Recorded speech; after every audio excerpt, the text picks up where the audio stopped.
Oh, hi everyone. So it's Valentine's Day here, and me and Michael got the day off, which is really cool. And he got me this new mic, which I'm using right now. So we'll see how it works. Hopefully, my sound's gonna be a little bit better. But since I had the day off, I decided to make a quick video, hopefully, on how I plan my travels. So me and Michael get asked all the time how we're able to travel so much. Obviously, we're not made out of money. We don't just have unlimited supply of money, but traveling does take a priority in our life. So rather than spending money on cars or I don't know, a bunch of electronics or something like that, we spend our money on traveling. So because that is a priority for us, obviously a lot of our money will go to that. But throughout the years, we've also learned some tips and tricks on how to travel and especially what apps to use. So in this video series, I decided to divide it up into just 2 videos. But in the first one, I kind of show you how I use Skiplagged, and then in the second one, I show you how I use Airbnb. We love using Airbnb nowadays. A lot of times the listings are cheaper than hotels, and we just prefer it. So if you want to learn how I plan our travels, then stick around and hopefully this is helpful to you. Okay, so I break down planning in just 3 easy steps. The first step is going to be figuring out where you want to go. What's your destination? Step 2 is going to be using Skiplagged to compare prices and then purchasing plane tickets. And then step 3 is going to be booking our stay through Airbnb. So with step 1, figuring out your destination, do some research. It doesn't even have to be out of state or out of the country. It could literally be in your home state. Be a tourist in the city next to you, or be a tourist in your own city. You just have to get out and explore. There's so much things to do even in your own backyard. So start thinking of that. And then once you figure out your destination, then it's easy from there, because then you just research plane tickets and then start researching where to stay. So with step 1, figure out your destination. Let's say I've been wanting to go to San Francisco or San Diego. What I'll do is I'll start comparing prices between either going to San Francisco or San Diego and see which one's cheaper. In this case, let's say that San Francisco happens to be cheaper. So I'll start looking for tickets for San Francisco. But that's not to say that we won't ever go to San Diego. It's just I'll save that for a different time. So that's how I can make sure I'm using a more budget-friendly budget. So yeah, in this example, let's go with San Francisco. So now that we've figured out we want to go to San Francisco, let's go on to Skiplagged and figure out plane tickets. So this is what the Skiplagged website looks like. Up at the top, it's got your search menu. And then if you start scrolling down, it has some deals from your starting point. So for mine, it's going to say Denver. But then if you scroll down a little bit more, it's going to have some random deals that they were able to find. So let's get started. So up at the top, I'm going to start looking for flights to San Francisco. And let's just say, as I was doing my research, May seemed to be a really good time to go.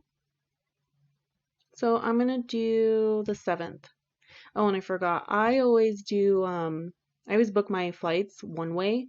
I found that it's always cheaper that way, and because sometimes going there, it might be cheaper to use Frontier, and then coming back, it might be cheaper using Delta or United. So that's why I always purchase my tickets as one way. Then we search. Okay, and then what I wanted to show you, what I had mentioned earlier about the hidden city. So let's just search hidden city only.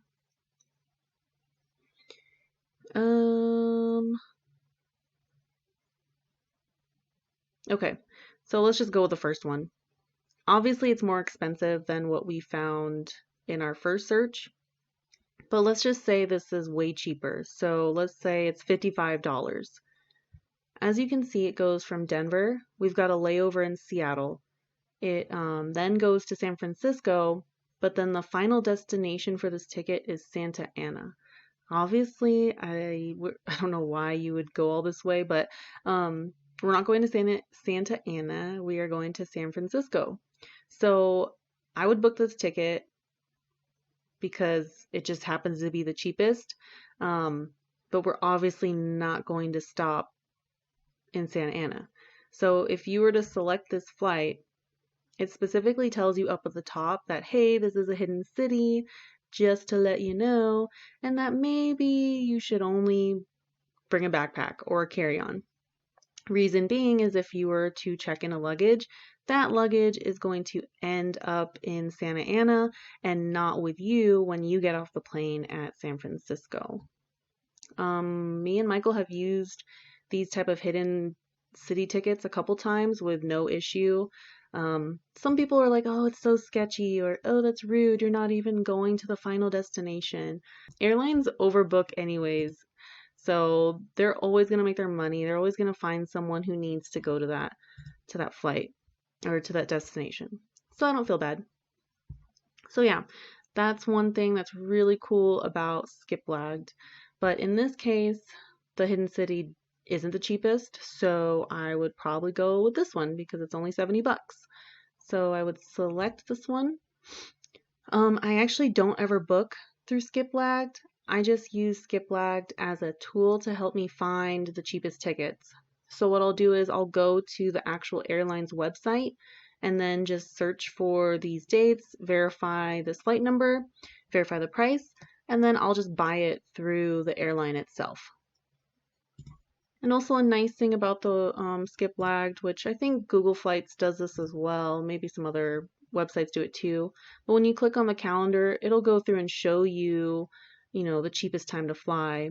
Tuesdays always are the cheapest because it's just some random day. But yeah, that's also very helpful. So then for my return flight, I would just go up here and click the swap button, change the date. So we're just doing our normal quick getaway trip. And then I would do the same thing. Find the cheapest flight or whichever one works best for us, and then go to that airline and purchase the ticket there. And that's it. Skiplagged also has a really cool and easy app that we use very often, but this is my go-to every single time I purchase tickets. As you can see, Skiplagged is super easy to use. So the next time you're booking a trip, try out Skiplagged. And stick around for my second video where I teach you how to use Airbnb.